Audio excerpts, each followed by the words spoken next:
Alors, voilà, je vous souhaite la bienvenue à la brasserie La Bouquine. Donc la brasserie La Bouquine, aujourd'hui on est à Courlandon, dans Champagne-Ardenne. Donc ça fait un an qu'on est arrivé sur Courlandon, ça fait 4 ans que la brasserie existe. La brasserie a été mise en 2011. Après plusieurs années de brassage amateur, j'ai installé la brasserie à l'origine à Verzenay, en plein milieu des coteaux champenois, hein, puisque la brasserie était autour de 80 vignerons de Champagne. La place étant assez réduite là-bas, ça fait un an qu'on est arrivé donc à Courlandon, hein, on est entre Reims et Soissons pour situer, dans une ancienne papeterie. Ce qui est assez drôle puisqu'en fait la Bouquine s'appelle la Bouquine puisqu'à l'origine les habitants du village où j'étais s'appelaient les Bouquins et aujourd'hui la Bouquine se retrouve dans une papeterie, donc c'est assez original, quoi. Donc voilà, ici on a une gamme qui est quand même assez importante de bières. Donc ça va, on voit tout derrière, hein, donc, ça va des American Pale Ale, hein, donc la blonde qui s'appelle l'Overbookin, jusqu'au porteur. Le porteur entre autres Back in Black qu'on va retrouver dans le coffret, en passant après par une blanche avec un gros gommage accru de Nelson Sauvin, qui permet aussi d'avoir des aromatiques différents, mais qui est quand même faite avec 50% de malt de blé, donc on a vraiment ce côté froment qui est quand même vraiment présent. Après on a bien sûr des ambrets. Je travaille en fait ici, je travaille beaucoup avec des gonages accrus, vraiment pour tirer les huiles essentielles du houblon et pour apporter des aromatiques. Souvent les clients me disent mais il y a du fruit là-dedans, alors qu'en fait en réalité non, pas du tout, c'est vraiment que les aromatiques de houblon qui sont mis en avant. Donc là la blanche qui est aussi dans le coffret, donc on est sur le houblon Nelson Sauvin, donc on a vraiment ce côté comment dirais-je, un peu litchi, passion, que de la passion, et vraiment une finale, toi qui est strasbourgeois, on est vraiment sur une finale Gewürz qui est assez prononcée. Donc on n'est pas sur une amertume, on ne va pas défoncer en IBU, on n'est pas sur quelque chose qui va exploser les papilles, exploser le palais au niveau de l'amertume. Par contre on a une belle longueur en bouche et ce côté froment qui est quand même assez présent.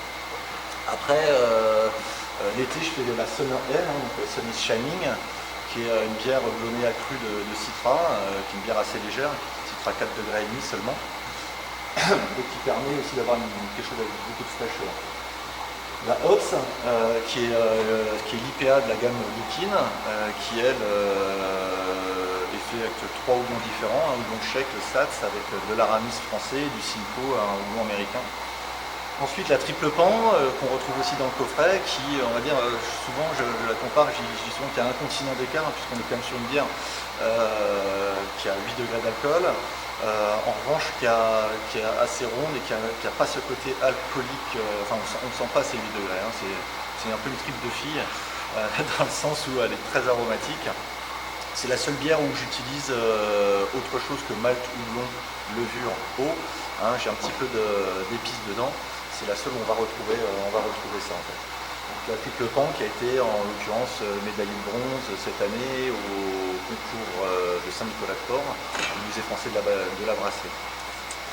Ensuite on a la Red Alert. La Red Alert c'est une bière à la cerise mais 100% naturelle, travaillée en fait, donc elle est pas très rouge, elle est travaillée en fait avec une infusion de sureau et ensuite avec un distillat de véritables cerises. Donc je fais distiller des cerises et on récupère en fait une essence un peu comme un parfum à 18 degrés d'alcool. On est vraiment sur des aromatiques complètement naturelles de cerises.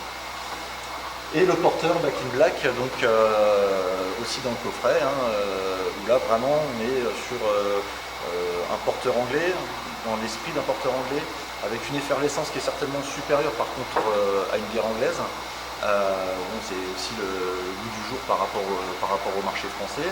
Par contre on est sur une bière qui est vraiment très ronde, qui est très gourmande en fait, hein. Elle est travaillée avec des maltes biscuits en l'occurrence, avec des maltes chocolat aussi. Donc on n'est pas sur la torréfaction pure d'un stout. Par contre on a vraiment ce côté gourmand. Et d'ailleurs c'est souvent une bière que j'ai tendance à proposer sur un fromage à pâte dure, voire sur un dessert au chocolat, où vraiment ça vient faire exploser tous les arômes du cacao. Et puis après on peut voir à droite une petite 33 centilitres, ça s'appelle la Banania Rock. Alors ça c'est Dans le monde des brasseurs, on a la chance de plutôt pas mal s'entendre. Et c'est une collaboration que j'ai faite avec la brasserie Ouroboros, avec du vrai banania dedans. On a explosé à peu près 15 kg de banania dans un brassin de 7 hectos. Et ça donne vraiment des flaveurs super intéressantes de fèves de cacao, une amertume liée vraiment à la fève de cacao, chose assez sympa. Voilà pour la gamme. Le déclic pour Collabrasserie, en fait, moi à l'origine je suis ingénieur en aéronautique, ça n'a absolument rien à voir. Et puis donc j'ai vécu dans pas mal d'endroits en France, et puis depuis l'âge de 15 ans, aujourd'hui j'organisais des concerts un peu partout. J'organisais beaucoup de concerts dans des bars, dans des salles de spectacle, tout le milieu associatif. Donc à l'époque on était déjà très très bière. Donc ici on est très proche de la Belgique aussi, donc c'est vrai qu'on avait tendance à boire beaucoup de bière belge. Et puis il y a quelques années, il y a 11 ans de ça, j'ai monté des bars sur Reims. J'ai monté 3 bars. On a surtout centré au départ sur les bières belges. Donc moi après, quelques années plus tard, j'ai découvert le brassage amateur. Et puis j'ai surtout découvert des bières de tous les horizons, on va dire vraiment mondiaux, puisque j'ai découvert les bières américaines, les bières anglaises, les bières tchèques, allemandes, japonaises aussi aujourd'hui.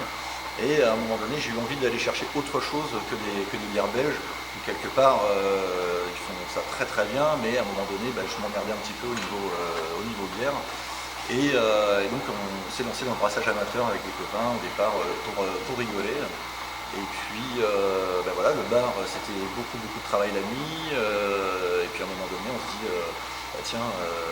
comme beaucoup de gens en ce moment, mais bon c'était encore il y a une autre époque, c'était il y a 4 ans, on s'est dit tiens allez, pourquoi pas lancer notre marque. Donc on a commencé tout doucement dans le fond dans une ancienne caserne de pompiers, en fait on avait récupéré le sous-sol.